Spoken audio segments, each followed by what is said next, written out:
রব্বুল আলামিন বুঝাই দিলেন আলিফ লাম মিম, এগুলো হলো আমার হাবিব সাল্লাল্লাহু আলাইহি ওয়াসাল্লামের সাথে গোপন কথা। হয়তো তার হাবিব সাল্লাল্লাহু আলাইহি ওয়াসাল্লামকে আল্লাহ তাআলা বুঝাই দিয়েছে।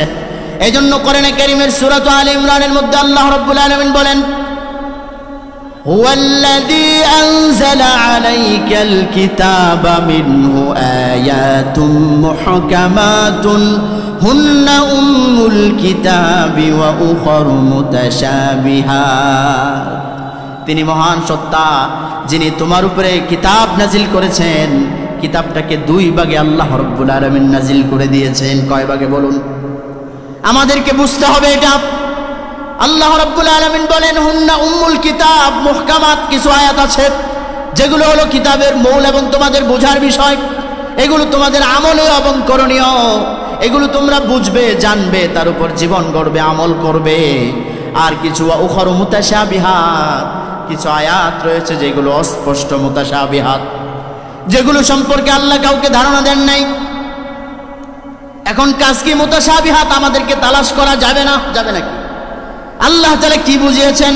আল্লাহ তাআলা মুতাশাবিহাত আয়াত দেওয়ার উদ্দেশ্য হলো যাতে করে কথা বুঝায় দেন তোমাদের জ্ঞান হলো সীমিত, তোমাদের জ্ঞানের দ্বারা সব কিছু বোঝা সম্ভব হবে না। হবে নাকি? আল্লাহু তাআলা বিল হাক্কি ইলান নাসি কাফাতান বাশীরান ওয়া নাযীরা وداعيا إلى الله بإذنه وسراجا منيرا فقد قال الله تعالى في كلامه المجيد وفرقانه الحميد সবাই পড়ুন أعوذ بالله من الشيطان الرجيم بسم الله الرحمن الرحيم ألهاكم التكاثر حتى زرتم المقابر كلا سوف تعلمون ثم كلا سوف تعلمون كلا لو تعلمون علم اليقين لترون الجحيم ثم لترونها عين اليقين ثم لتسألن يومئذ عن النعيم وقال صاحب القرآن صلى الله عليه وسلم أربع إذا كن فيك فلا عليك ما فاتك من الدنيا حفظ أمانة وصدق حديث وحسن خليقة وعفة في طعمه أو كما قال النبي عليه الصلاة والسلام وقال تعالى في شان حبيبه مخبرا وآمرا للمؤمنين والمؤمنات إلى يوم القيامة إن الله وملائكته يصلون على النبي يا أيها الذين آمنوا صلوا عليه وسلموا تسليما اللهم صل على سيدنا مولانا محمد وعلى آل سيدنا مولانا محمد وأحسن منك لم تر قط عيني وأجمل منك لم تلد النساء خلقت مبرأ من كل عيب كأنما خلقت كما تشاء بلغ العلا بكماله كشف الدجى بجماله حسنت جميع خصاله صلوا عليه وآله الحمد لله রায়গ্রাম উম্মে সালমা রাদিয়াল্লাহু আনহা মহিলা ক্যাডেট মাদ্রাসা ও যুব সমাজের উদ্যোগে বার্ষিক ওয়াজ মাহফিল এর সম্মানিত শ্রদ্ধাভাজন সভাপতি আমাদের মুহতারাম উস্তাজ বিশিষ্ট ইসলামী চিন্তাবিদ হযরত মাওলানা শেখ মোহাম্মদ আব্দুল মান্নান জাওলাদি সাহেব উপস্থিত আছেন। আতালাল্লাহু উমরাহ। আল্লাহ তাআলা আমাদের উস্তাজ মহোদয়কে দীর্ঘ হায়াত দান করুন, সকলেই পড়ে আমিন। আরও আছেন জনাব আলহাজ আব্দুল মতিন মাস্টার সাহেব, আল্লাহ তাআলা ওনাকেও নেক হায়াত দান করুন, সকলেই পড়ে আমিন। আজকের প্রধান আকর্ষণ বিশিষ্ট ইসলামী চিন্তাবিদ আদ-দাঈয়াতুল কবীর হাফেজ মাওলানা মুফতি মোহাম্মদ শফিকুল ইসলাম। আল্লাহ তাআলা শায়েখকে আমাদের মাঝে সুস্থতার সাথে উপস্থিত করে দিন, সকলেই পড়ে আমিন। আলোচনা করেছেন অনেকেই। এই পর্যন্ত আমরা যতগুলো কথা শুনেছি, আল্লাহ তাআলা আমাদেরকে ভরপুর কামিয়াবি দান করুন। প্রতিটি কথা আমাদের পরকালের জন্য নাজাতের ওসিলা হিসেবে কবুল করে নিন, সকলেই পড়ি আমিন। অসংখ্য শুকরিয়া জ্ঞাপন করছি মহান রব্বে করিমের দরবারে যে আল্লাহ রাব্বুল আলামিন আমাদেরকে আজকের অত্র মাহফিলে আসার তৌফিক দান করেছেন। সকলেই শুকরিয়া আদায় করি, পড়ি আলহামদুলিল্লাহ। আল্লাহ রাব্বুল আলামিনের শুকরিয়া আমাদের সব সময় আদায় করতে হবে, ঠিক কিনা বলুন? শুধুমাত্র মাহফিলের স্প্যান্ডেলে নাকি প্রতিদিন সকাল সন্ধ্যায়, প্রতিনিয়ত প্রতিটি মুহূর্তে আল্লাহর শুকরিয়া আমাদেরকে জ্ঞাপন করতে হবে। এদিকে নাস্তিকেরা বলছে আল্লাহ বলতে কিছু নাই, আর আল্লাহ রাব্বুল আলামিন বলছেন ওয়ালা যিকরুল্লাহি আকবার। আল্লাহ তাআলার জিকির এবং স্মরণ সবচাইতে বেশি, ঠিক কিনা বলুন? এই জন্য একজন মানুষ, আমরা যখন একা থাকি তখন কাকে স্মরণ হয় বলেন তো? বিপদে যখন পড়ি তখন কাকে স্মরণ করি? আল্লাহকেই স্মরণ করি। যে কোনো মানুষ, সে আস্তিক হোক নাস্তিক হোক, সে যদি দুনিয়ার তাড়নায় পড়ে মিডিয়ায় এসে বলতে পারে আল্লাহ বলতে কিছু নাই, কিন্তু অবশ্যই নাস্তিক যখন বিপদে পড়ে যায়, আমার মনে হয় তার অন্তরাত্মা থেকে আল্লাহর নামটি স্মরণ হয়ে যায়, ঠিক কিনা বলুন? কোনো সন্দেহ? এই জন্য আজকের এই মাহফিল আয়োজন করার উদ্দেশ্য হলো, আপনারা কি মাহফিলের পক্ষে না বিপক্ষে? অনেকেই বলে এই মাহফিলের কোনো ফায়দা নাই, বলে না? মাহফিল করে লাভ কি? অনেকেই প্রশ্ন করে কিনা? আপনার এই প্রশ্ন করাটাও গুনাহ, ঠিক কিনা বলুন? আপনি হয়তো বলতে পারেন আপনাদের যত খুব সুবিধাই, কারণ আপনারা ওয়াজের দাওয়াত পাবেন, মোটা অঙ্কের হাদিয়া নিয়ে বাড়িতে যাবেন। হাদিয়ার বিপক্ষে আমি, যতটুকু প্রয়োজন ততটুকু দিবেন, কিন্তু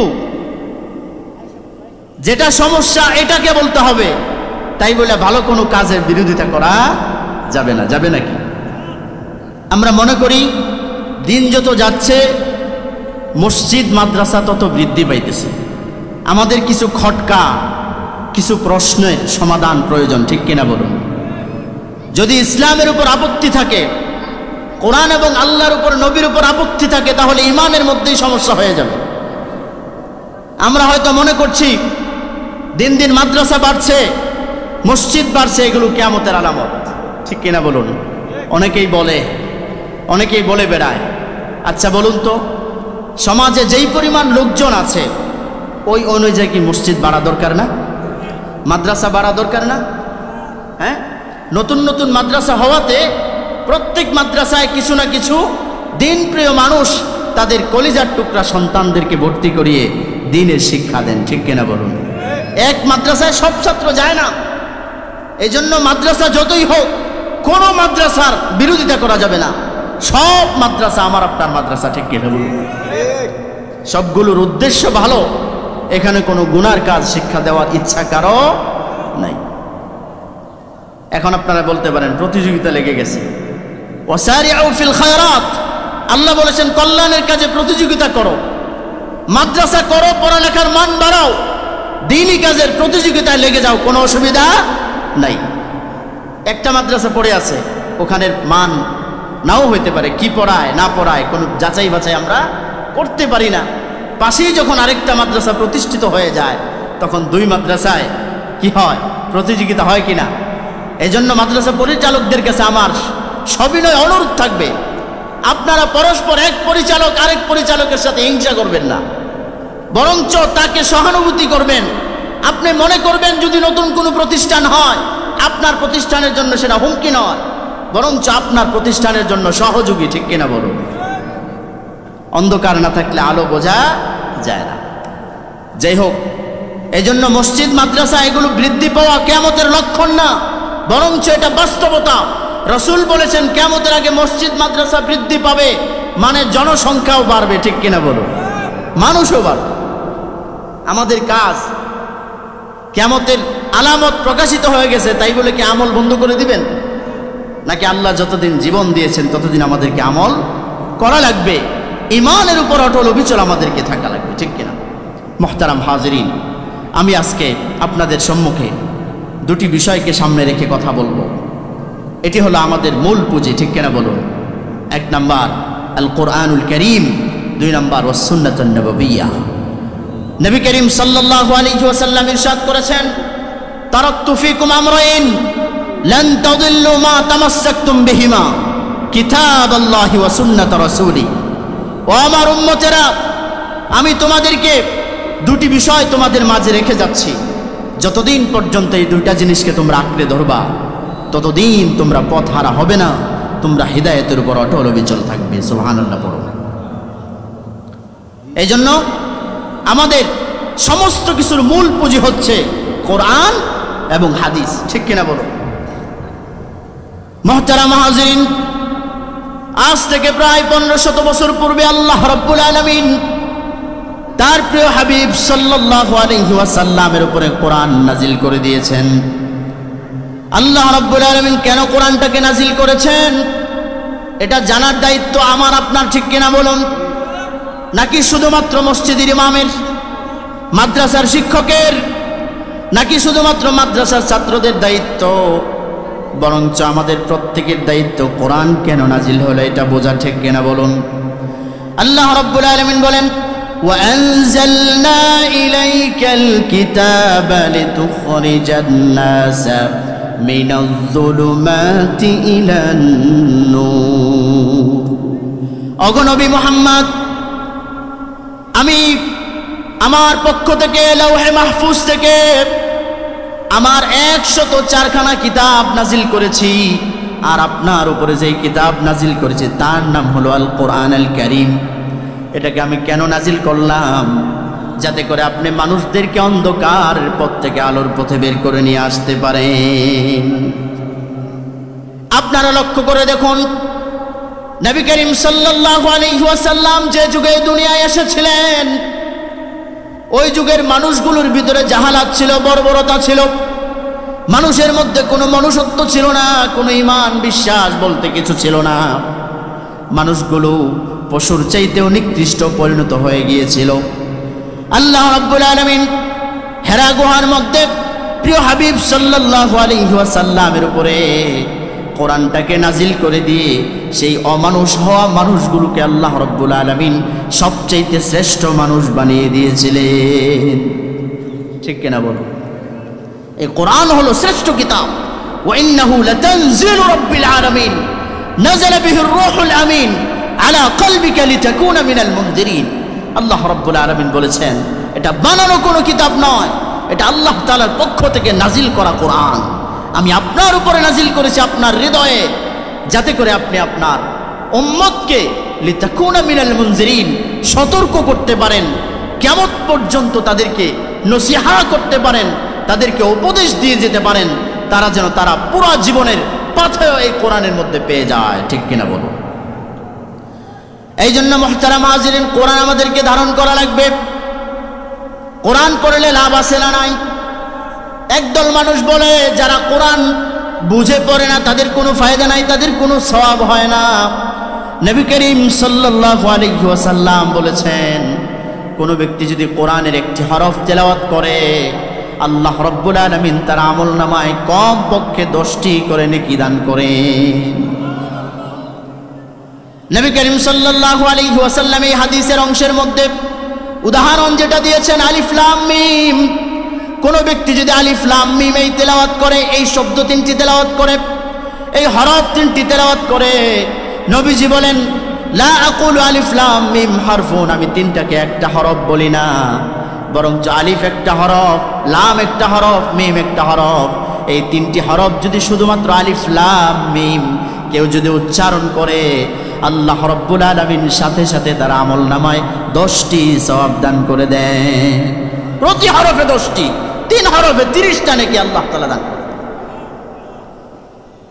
এখন প্রশ্ন হলো আলিফ লাম মিমের অর্থ কি? আলিফ লাম মিমের অর্থ কি? জামিউল মুফাসসিরিন, পৃথিবীর সমস্ত মুফাসসিরগণ একমত প্রকাশ করেছেন, আল্লাহু আ'লামু বিমুরাদিহি বিযালিকা। প্রত্যেকটা তাফসীরের কিতাবের মধ্যে লেখা আছে আল হুরুফুল মুকাত্তাআত, এগুলোকে হুরুফুল মুকাত্তাআত বলা হয়। কোরআনে কারীমের 14টি জায়গার মধ্যে এই হরফগুলো রয়েছে। আল্লাহ রাব্বুল আলামিন এই আয়াতগুলো, এই হরফগুলো কেন দিয়েছেন? মুফাসসিরিনে কেরাম বলেন এগুলোর ব্যাখ্যা নবী আমাদেরকে দেন নাই, আমরা কোনোদিন এই ব্যাখ্যা সম্পর্কে গবেষণাও করতে যাই নাই। আল্লাহু আ'লামু বিমুরাদিহি বিযালিক, এগুলার অর্থ কি আল্লাহ রাব্বুল আলামিন ভালো জানেন। মুফাসসিরিনে কেরাম বলেছেন এটা হলো কাফেরদের জন্য চ্যালেঞ্জ। তৎকালীন সময়ে আরবের সেই সাহিত্যের স্বর্ণযুগে এই কোরআনের সাহিত্যকে আল্লাহ নাজিল করেছেন। আল্লাহ রাব্বুল আলামিন এমন কতগুলো হরফ দিলেন, ও পৃথিবীর মানুষেরা, এটা হলো কোরআন, এই কোরআনের মতো কোনো কিছু তোমরা কোনোদিন বানাতে পারবে না। আল্লাহ রাব্বুল আলামিন বুঝাই দিলেন আলিফ লাম মিম, এগুলো হলো আমার হাবিব সাল্লাল্লাহু আলাইহি ওয়াসাল্লামের সাথে গোপন কথা। হয়তো তার হাবিব সাল্লাল্লাহু আলাইহি ওয়াসাল্লামকে আল্লাহ তাআলা বুঝাই দিয়েছে। এজন্য কোরআনে কারীমের সূরা আলে ইমরানের মধ্যে আল্লাহ রাব্বুল আলামিন বলেন হুয়াল্লাযী আনজালা আলাইকাল কিতাবা মিনহু আয়াতুম মুহকামাতুন হুন্না উম্মুল কিতাবি ওয়া উখরু মুতাশাবিহাত। তিনি মহান সত্তা, যিনি তোমার উপরে কিতাব নাজিল করেছেন। কিতাবটাকে 2 ভাগে আল্লাহ রাব্বুল আলামিন নাজিল করে দিয়েছেন। কয় ভাগে বলুন?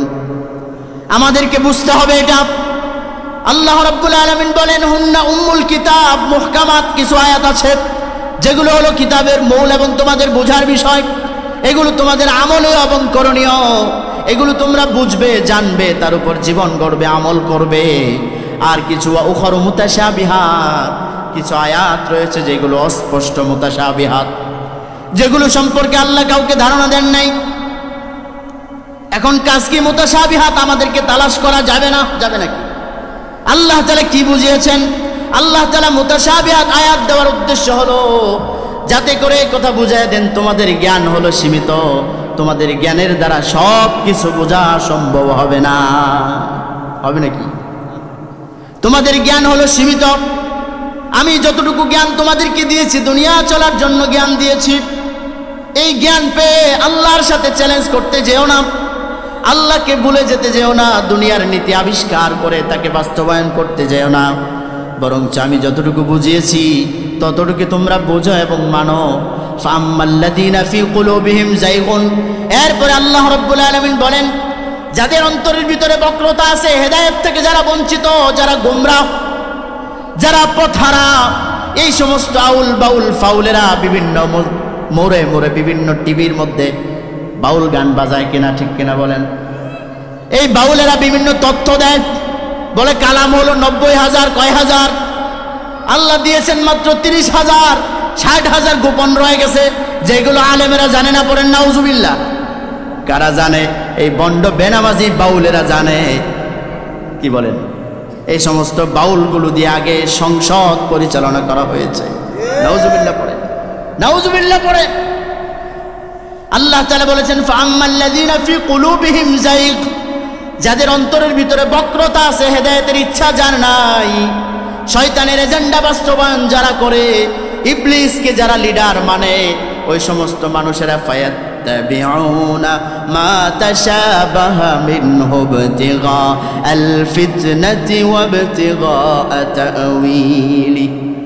তাদের কাজ হলো ফায়াত্তাবিউনা মা তাশাবাহা, কোরআনে কারীমের মুতাশাবি আয়াতগুলো নিয়ে গবেষণা করে, নিজেরা মন গড়া গবেষণা করে, সাধনা কইরা বিভিন্ন ধরনের তথ্য বের করে। ঠিক কিনা বলুন? তাদের উদ্দেশ্য কি? ইবতিগা আল ফিতনা, মূর্খ মানুষদের মধ্যে, সরল মনা মুসলমানদের মধ্যে তারা ফিতনাকে ছড়িয়ে দিতে চায়। ওই মুসলমানগুলো যারা দোকানের মধ্যে চায়ের স্টলে বসে আড্ডায় বসে বসে বাউল গান শোনে, তাদের অন্তরের ভিতরে প্রকৃত ইসলাম, কোরআন এবং আলেমদের প্রতি বিদ্বেষ ছড়াতে চায়। ঠিক কিনা বলুন? আপনাদের কোনো আওয়াজ পাচ্ছি না, বুঝলাম না কিছু। সবাই কি মারা গেছেন নাকি? হ্যাঁ, জাগতে হবে, জাগার সময় এখন। এখন মৃত্যুবরণ করার সময় না। মরে যাওয়া মানে কি? সব কিছু ছেড়ে দিলাম, ইসলামও বুঝলাম না, পরকালও বুঝলাম না, নিজের ভবিষ্যৎও বুঝলাম না, এর নাম হলো মরে যাওয়া। ঠিক কিনা বলুন? মাসালুল্লাযী, অথচ তারা নাস্তিকদের এজেন্ডা বাস্তবায়ন করে। বিভিন্ন মসজিদ মাদ্রাসাতে যায়, শরণমোলা মুসলমানদেরকে গিয়ে প্রশ্ন তোলে, এমন প্রশ্ন যে প্রশ্নের জবাব আপনারা দিতে পারবেন। হ্যাঁ, সাধারণ মানুষগুলো সূরা ফাতিহা যেখানে পারে না, নামাজের 10টা সূরা যার মুখস্থ নাই, কোরআনের 10টা আয়াতের অর্থ জানে না, এমন মানুষদেরকে বিভিন্ন ধরনের ভুলভাল বোঝানো হচ্ছে, নাস্তিকতা বোঝানো হচ্ছে। আপনারা একটা জিনিস মনে রাখবেন, আল্লাহ রাব্বুল আলামিন নিজের সত্যতা প্রমাণ করার জন্য আদম থেকে নিয়ে মুহাম্মদুর রাসূলুল্লাহ পর্যন্ত 1,24,000, মতান্তরে 2,24,000 পয়গম্বর দুনিয়াতে পাঠিয়েছেন। প্রত্যেকেই বলেছেন লা ইলাহা ইল্লাল্লাহ, আল্লাহ ছাড়া কোনো ইলাহ নাই, আল্লাহ ছাড়া কোনো মাবুদ নাই। সুতরাং পৃথিবীর কোটি কোটি নাস্তিক মিলেও যদি এই কথা ভুল বলতে চায়, ওরা সবাই ভুল। আল্লাহ রাব্বুল আলামিন যেটা বলেছেন এটাই সত্য। ঠিক কিনা বলুন? আল্লাহ বলেছেন ওয়ামান আসদাকু মিনাল্লাহি কিলা, কোরআনের মতো কোরআন আজও পর্যন্ত বানাতে পারে নাই, রাসূলের একটি হাদিস আজও পর্যন্ত ভুল প্রমাণিত করতে পারে নাই। কিন্তু এই নাস্তিকেরা কোরআনকে ভুল বলছে, হাদিসকেও ভুল বলছে, নবী মুহাম্মদ সাল্লাল্লাহু আলাইহি সাল্লামকে ফেক বলছে। আর আপনারা এগুলো ফেসবুকে দেখছেন, দেখে দেখে ঈমান নষ্ট হচ্ছে। আপনারা সকলেই প্রতিনিয়ত এখন থেকে ঈমান বৃদ্ধির জন্য প্রতিদিন যদি ঈমান ঠিক রাখতে হয়, লা ইলাহা ইল্লাল্লাহ মুহাম্মাদুর রাসূলুল্লাহ বেশি বেশি করে দরকার আছে না নাই? বলুন, রাজি আছেন ইনশাআল্লাহ? মাহফিল দরকার আছে না নাই? মাদ্রাসা দরকার আছে না নাই? মসজিদে যাতায়াত দরকার আছে না নাই? রাসূল বলেছেন কোন ব্যক্তি যদি মসজিদে যেতে অভ্যস্ত দেখো, ফাশহাদু লাহু বিল ঈমান, তাকে ঈমানের সাক্ষ্য দিয়ে দাও, নিশ্চয়ই সে ঈমানদার। বাজারে বসে থাকলে ঈমানের সাক্ষ্যর কথা আছে? এই জন্য মুহতারাম হাজিরিন, আপনাদের পায়ে হাত রেখে বলছি, যারা আজকে বিভিন্ন জায়গায় বিভিন্নভাবে ইসলামী আইনের সমালোচনা করেন, কোরআনের সমালোচনা করেন, কোরআন যারা বাস্তবায়ন করতে চান না, তারা নাস্তিকদের ছাড়া আর কিছুই হতে পারে না। তাদের শেষ অবস্থান হলো নাস্তিকতা। ঠিক কিনা বলুন? এই বাউন্ডারি থেকে আমাদেরকে বেরিয়ে আসতে হবে, এই বাইন্ডিং থেকে আমাদের বের হতে হবে। নাস্তিকতা কখনো মুসলমানের কাজ হতে পারে না। নাস্তিক যারা আল্লাহকেই বিশ্বাস করে না, পরকালকেই যারা বিশ্বাস করে না, অথচ চির সত্য পরকাল, পরকালকেই বিশ্বাস করবা না, তাহলে তাহলে কোটি কোটি লক্ষ লক্ষ মানুষ যারা মারা গিয়েছেন, আদমের ছেলে হাবিল থেকে শুরু করে আজ পর্যন্ত যাদেরকে আপনারা দাফন করেছেন, অনেক লাশ আপনারা কাঁধে নিয়েছেন, তাদের কবরে গিয়ে জিজ্ঞাসা করে দেখেন, তাদের নামটা উচ্চারণ করেন, তাদের কোনো হদিস পাবেন আপনি? কোথায় গিয়েছে তারা? কোথায় গেল তারা? কোন ধর্ম আজও পর্যন্ত সৃষ্টির শুরু থেকে শেষ পর্যন্ত ইতিহাস বলতে পারে নাই একমাত্র ইসলাম বলেছে সৃষ্টির শুরু কি ছিল, শেষ কি হবে, পরিপূর্ণ ইসলামই সাজিয়ে দিয়েছে সবকিছু, সাজানো গোছানো কথা। এই জন্য বলা হয় Islam is the complete code of life. ইসলাম হলো পূর্ণাঙ্গ জীবন ব্যবস্থা। আল্লাহ বলেছেন ইন্নাদ্দিন ইন্নাল্লাহিল ইসলাম, একমাত্র মনোনীত ধর্ম হলো ইসলাম। যারা ইসলাম সমাজে চায় না, যারা ইসলাম পরিবারে চায় না, যারা ইসলাম ব্যক্তি জীবনে চায় না, যারা ইসলাম রাষ্ট্রে চায় না, তারা কখনো পরিপূর্ণ মুসলমান হতে পারে না। আমি তাদেরকে দাওয়াত দিচ্ছি, এখনো কোরআন নিয়ে অ্যানালাইসিস করেন, গবেষণা করেন, কোরআন নিয়ে ভাবেন, ইসলাম নিয়ে ভাবেন। আপনি কোন পরিচয় এতদিন ছিলেন? আপনার 14 গোষ্ঠীর পরিচয় কি? আপনার বাবার পরিচয় কি? যদি মুসলিম পরিচয় দিতেই হয় তবে একমাত্র কোরআনের আদলেই দিতে হবে, ইসলামের ছায়াতলেই দিতে হবে। ঠিক কিনা বলুন? একটু আগায় আসেন, পিছনে লোকজন দাঁড়িয়ে আছে, অনেকে আসতে পারতেছে না, যে জায়গা ছোট, ধরবে না, বাহির থেকে শুনি। একটু আগায় আসেন, একটু কষ্ট করে, আপনারা বেয়াদবি না নিলে একটু জিকির ফিকিরে আগে আসেন। লা ইলাহা ইল্লাল্লাহ, লা ইলাহা ইল্লাল্লাহ, সুবহানাল্লাহ ওয়ালহামদুলিল্লাহ, লা ইলাহা ইল্লাল্লাহ, লা ইলাহা ইল্লাল্লাহ। আলহামদুলিল্লাহ, আপনাদের সম্মুখে একটি সূরা তিলাওয়াত করেছি। এই সূরার নাম হলো সূরা আত-তাকাসুর। বলুন কি নাম? সূরা আত-তাকাসুর। নবী করিম সাল্লাল্লাহু আলাইহি ওয়াসাল্লাম একদিন সাহাবায়ে কেরামকে জিজ্ঞাসা করলেন, তোমাদের কেউ কি আছে যে প্রতিদিন ঘুমানোর আগে 1000 কোরআনের আয়াত তিলাওয়াত করে ঘুমাইতে যাবা? কেউ কি পারবে? আচ্ছা বলুন তো, 1000 আয়াত অর্থাৎ কোরআনে কারিমের প্রায় 6 ভাগের 1 ভাগ। কি বলেন? যে 30 পারা কোরআন হয়, মিনিমাম 5 পারা। রাসূল বলছেন 1000 আয়াত কেউ কি তেলাওয়াত করে ঘুমাতে যেতে পারবা? সাহাবায়ে কেরাম বললেন, ইয়া রাসূলুল্লাহ, 1000 আয়াত তেলাওয়াত করা তো আমাদের পক্ষে অনেক কঠিন হয়ে দাঁড়ায়, কেননা 1000 আয়াত সংখ্যায় অনেক বেশি, আবার প্রতিদিন পড়া লাগবে, এটা অনেক কঠিন। নবী করিম সাল্লাল্লাহু আলাইহি ওয়াসাল্লাম বললেন, ও আমার সাহাবীরা, তাহলে তোমরা একটা সূরা তেলাওয়াত করতে পারবে কিনা? সূরাতুত তাকাসুর তেলাওয়াত করতে পারবে কিনা প্রতিদিন ঘুমের আগে? আপনারা তেলাওয়াত করেছেন? অনেকেই পড়েছেন আমার সাথে। সাহাবায়ে কেরাম বললেন, ইয়া রাসূলুল্লাহ, অবশ্যই এই তেলাওয়াত আমরা করতে পারবো। একটু সংক্ষিপ্ত সূরা, মাত্র 8 আয়াত বিশিষ্ট সূরা, এটা তো আমাদের প্রত্যেকেই পারবে। নবী করিম সাল্লাল্লাহু আলাইহি ওয়াসাল্লাম বলেন, তাহলে শুনে রাখো, যে ব্যক্তি ঘুমের আগে সূরা তাকাসুর তেলাওয়াত করবে, আল্লাহ রাব্বুল আলামিন তার আমলনামায় 1000 আয়াত তেলাওয়াতের সওয়াব দিয়ে দিবে।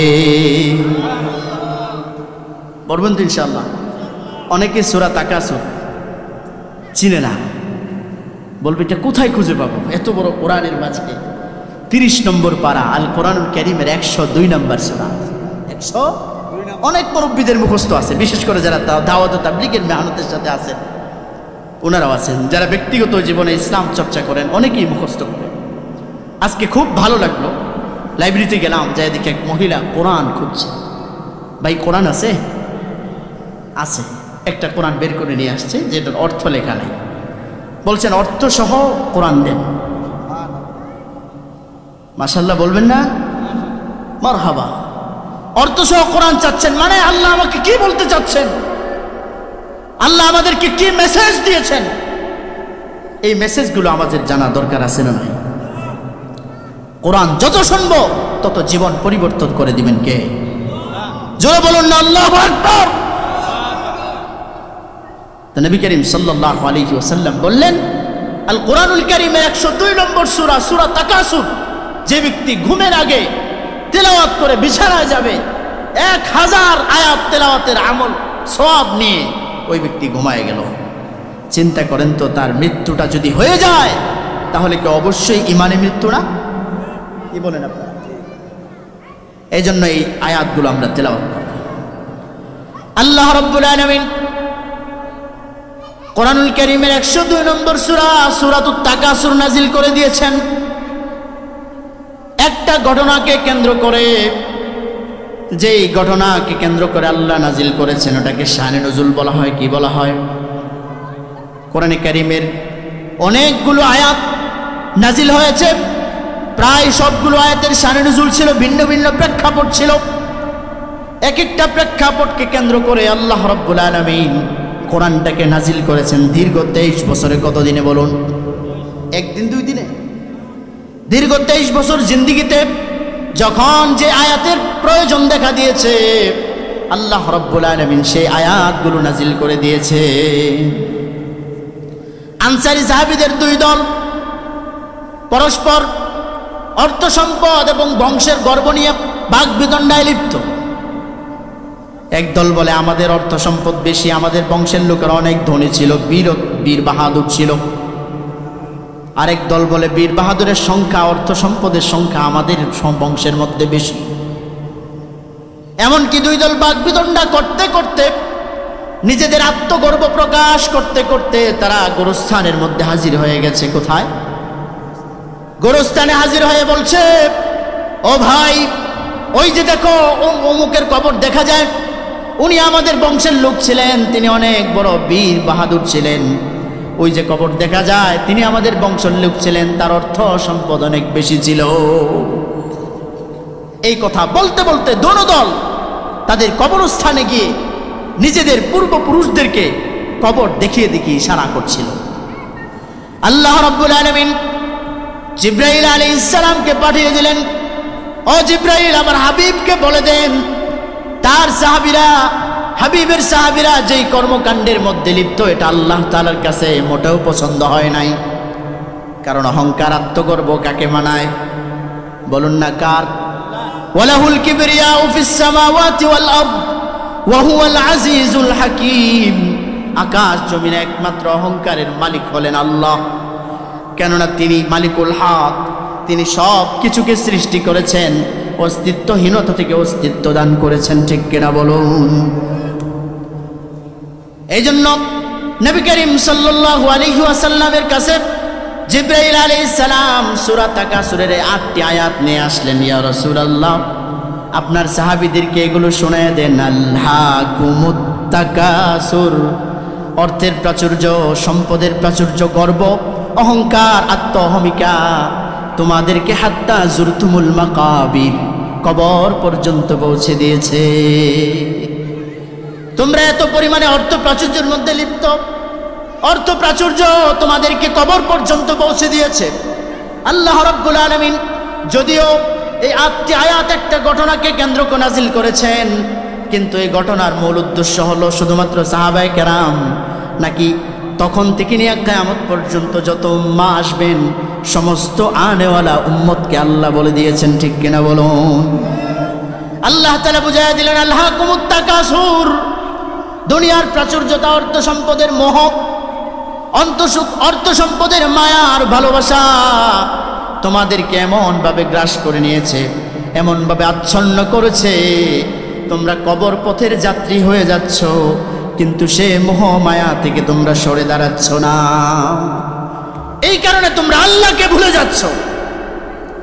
আল্লাহ রাব্বুল আলামিন পরবর্তীতে আয়াতগুলো বুঝায় দেন, দুনিয়ার মায়া, মুহাব্বত আর ভালোবাসা, অর্থ সম্পদের আত্মগর্ব যদি তোমাদেরকে কবর পর্যন্ত পৌঁছে দেয়, আর যদি তোমরা এই অবস্থা থেকে ফিরে না আসতে পারো, আল্লাহ রাব্বুল আলামিন বলেন, কাল্লা, এমনটা করা কখনোই উচিত নয়।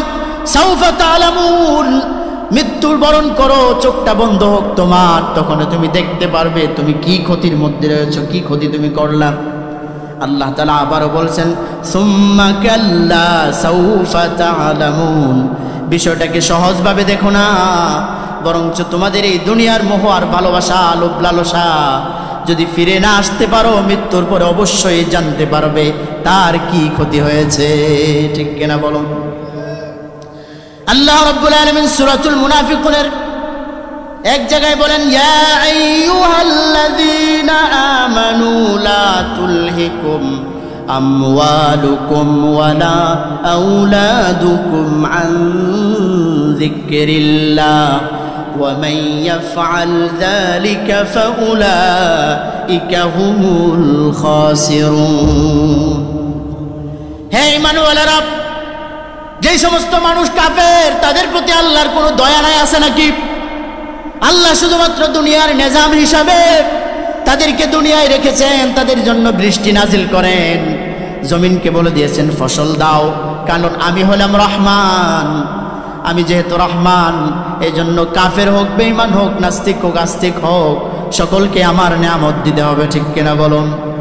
কিন্তু মায়া মহাব্বত করে কোরআনে কারীমের অসংখ্য জায়গায় আল্লাহ তাআলা শুধুমাত্র ঈমানদারদেরকে ডেকেছেন, ইয়া আইয়ুহাল্লাযীনা আমানু, ও আমার আদরের ঈমানওয়ালা বান্দারা, যারা আমাকে বিশ্বাস করেছো, নবীর কথা শুনে, উলামায়ে কেরামের কথা শুনে, যারা আমার প্রতি পড়েছো আমানতু বিল্লাহি ওয়া মালাইকা, আল্লাহকে বিশ্বাস করলাম, যারা বলেছো লা ইলাহা ইল্লাল্লাহ মুহাম্মাদুর রাসূলুল্লাহ, আল্লাহ ছাড়া কোনো ইলাহ নাই, মুহাম্মদ সাল্লাল্লাহু আলাইহি ওয়াসাল্লাম আল্লাহর রাসূল, এই কথা যারা স্বীকার করেছো, তোমাদেরকে একটা নসিহত আমি করি। আল্লাহ বলছেন, লা তুলহিকুম আমওয়ালুকুম ওয়ালা আওলাদুকুম, তোমাদের সম্পদ এবং সন্তান সন্ততি যেন আল্লাহর জিকির থেকে তোমাদেরকে গাফেল করে না দেয়।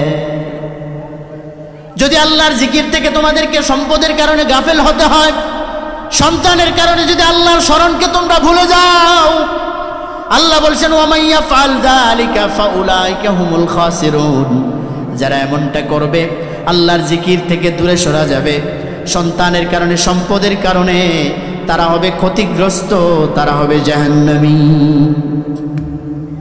আল্লাহর জিকির বলা যাবে? আল্লাহকে বলা যাবে? আল্লাহ তাআলাকে কিভাবে বলবেন? অথচ আল্লাহ রাব্বুল আলামিন আদম আলাইহিস সালামকে বানানোর অনেক আগে যখন আমাদের রূহকে সৃষ্টি করেছিলেন, রূহ জগতের মধ্যে আল্লাহ বলেছেন, ওয়া ইয আখাযা রাব্বুকা মিন বানি আদম মিন যুহুরিহিম যুররিয়াতাহুম ওয়া আশহাদাহুম আলা আনফুসিহিম আলাস্তু বিরাব্বিকুম ক্বালু বালা শাহিদনা।